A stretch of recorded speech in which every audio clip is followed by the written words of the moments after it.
तब से लेके अभी तक हम लाहौर में तकरीबन 1 लाख से ज़ायद रजिस्ट्रेशंस कर चुके हैं एज ऑन टुडे। तो ये 15 तक चलती रहेगी। हमारे सेंटर्स आलमोस्ट आप देखेंगे सुबह 9 से लेकर रात 12 बजे तक काम कर रहे हैं और संडेज़ को भी काम। एक आम आदमी के लिए समझना चाह रहा हूँ, एक घर है, उसका कमाने वाला 50,000 कमाता है, वो भी अप्लाई कर रहा है, एक 30,000 कमाता है, वो भी अप्लाई कर रहा है, 1 लाख रुपये कमाता है, वो भी अप्लाई कर रहा है। तो ये किस तरह पता चलेगा कि ये 10,000 रुपये किसके पास जाना है? मैंने जैसे आपको गुजारिश की है कि ये मेरा बुनियादी तौर पे मैंडेट नहीं है कि मैं इसके ऊपर कमेंट करूं। ये क्वालिफिकेशन, हाँ, जो क्वालिफिकेशन है ये डिटरमिन होना है। अब वो 50,000 इनकम को थ्रेशोल्ड बनाते हैं, 40,000 को बनाते हैं, ये 30,000 को बनाते हैं, स्टिल डिसाइड होना है, ये डिसाइड होना है। बिल्कुल ठीक ये है। देखिए एप्लीकेशंस आएंगी, उसके अगेंस्ट गवर्नमेंट ने एक टारगेट रखा है कि हमने इतने नंबर्स को देना है। उतने नंबर्स में जितने लोग फॉल कर रहे होंगे वो उन तक पहुंच जाएगा। अच्छा, मुझे ये बताएं, जो जब हमने अभी पब्लिक से बात की और उसमें एक बुनियादी चीज़ ये थी कि ये 10,000 रुपये देना बेहतर है, राशन बैग बेहतर है, ये एक बड़े तवील अरसा पंजाब में प्रैक्टिस रही रमज़ान बाज़ार की।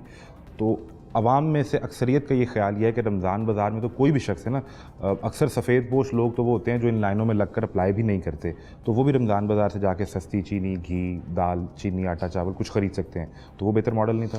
नहीं, मॉडल वो भी बेहतर था, मगर इसमें यह है कि हमने रमज़ान बाज़ार को मुकम्मल तौर पर माइनस नहीं किया। आपको 10 तहसीलों में 10 मॉडल जो हमारे बाज़ार हैं वहाँ पे रमज़ान बाज़ार वैसे ही एक्टिव नज़र आएंगे और हम मेक श्योर करेंगे कि वहाँ पे तमाम चीज़ें जो हैं क्वालिटी की और मुनासिब प्राइसेस पे अवेलेबल हो आम लोगों के लिए। इसके पैरेलल वो चल रहे होंगे। और वो सब्सिडाइज रेट होंगे या मार्केट डिसाइड करेगी रेट? जो हमारे होल जो हमारी होती है बुनियादी तौर पे एक जिसको आप कहने के जो कंट्रोल हमारे रेट्स होते हैं वो रेट्स के ऊपर वहाँ पे इंश्योर किया जाएगा कि चीज़ों की सप्लाई हो रही है। वो हो सकती है।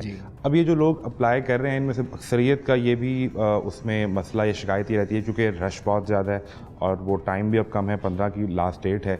तो अगर इसमें कोई मिस हो जाता है और वो ये समझता है कि मेरी इमदाद होनी चाहिए, क्या वो अपनी यूनियन काउंसिल को दोबारा अप्रोच करे, वो DC ऑफिस को अप्रोच करे, या वो मिस हो गया तो अब इस रमज़ान तो उसे नहीं मिलेगा? अगेन इस पर मैं ये कहूँगा कि गवर्नमेंट ने 15 तक की डेडलाइन दी है, क्योंकि उसके बाद आपको पता है ये कब मार्च से रमज़ान स्टार्ट हो रहा होगा और 13-15 दिन रह जाएंगे। जी, आपने उसकी क्वालिफिकेशन भी डिटरमिन करनी है, वो सारा सिस्टम भी आपने इन प्लेस करना है।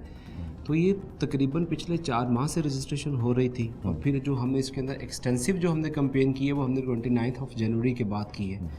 तो अब तब से लेके अभी तक हम लाहौर में तकरीबन 1 लाख से ज़ायद रजिस्ट्रेशंस कर चुके हैं एज ऑन टुडे। तो ये 15 तक चलती रहेगी। हमारे सेंटर्स आलमोस्ट आप देखेंगे सुबह 9 से लेकर रात 12 बजे तक काम कर रहे हैं और संडेज़ को भी काम कर रहे हैं। वो तो हमने इस पर एक बाकायदा प्रोग्राम भी किया, हमने दिखाया भी। अब वहाँ पे जो इशू है वो भी मैं आपके सामने रख देता हूँ। जो आपका स्टाफ बैठा है वो काम कर भी रहा है, वो सुबह 8 बजे से 6 बजे तक शाम काम भी करते हैं। उन्हें एक OTP आना है जो नादरा से या PITB का सिस्टम है, सिस्टम पर लोड इतना है कि एक शख्स के अप्लाई करने में आधा पौना घंटा, बाद घंटा OTP भी नहीं आता, तो लाइन में जितने लोग हैं वो मिस हो जाते हैं। तो इस मसाइल की वजह से बहुत से लोग तो मिस हो जाएंगे। आप बिल्कुल ठीक कह रहे हैं। ये हमें तकरीबन शुरू दिन से ही ये OTP का मसला जो है आ रहा है और ये हमने अथॉरिटीज़ के साथ टेकअप किया है और इसमें ग्रेजुअली हर गुजरते दिन के साथ बेहतरी आई है। अगर आप हमारी इनिशियल डेज़ की रजिस्ट्रेशन देखें तो हमने 3,000 से स्टार्ट किया पर डे और कल रात को हम 13,000 पे थे पर डे पे। So every passing day the system is improving और वी होप कि इंशाल्लाह ताला जब तक लास्ट जो एप्लीकेंट है वो भी एंटरटेन नहीं हो जाता, सिस्टम चालू रहेगा।